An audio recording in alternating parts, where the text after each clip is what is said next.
Welcome to H3 Splash Studio, where colors come to life. H3 Splash Studio is your place for fun, learning, and artistic adventure. In the previous lesson, we learned about different shades, and I asked you to use your imagination of purple colored stories and to draw pictures about a story using purple. Did you make one? Okay, no problem. I have one for you. Today I will tell you a story.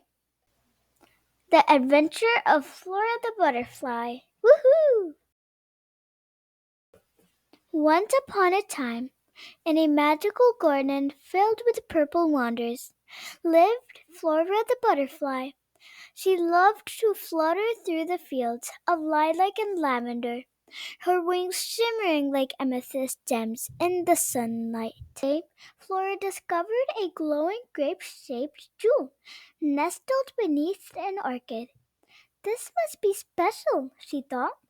She turned to her friend, Orchid, the wise owl, who explained that this is the heart of the garden.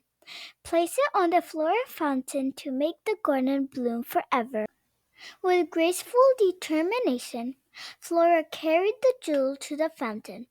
As it touched the water, streams of purple light danced, and flowers bloomed in every shape: grape, lilac, orchid, and lavender. From that day, the garden stayed magical, thanks to Flora's bravery. The end. Now you have listened to a story, so I want you to write your own story now. I hope you guys enjoyed the story. Bye bye, guys. See you on my next super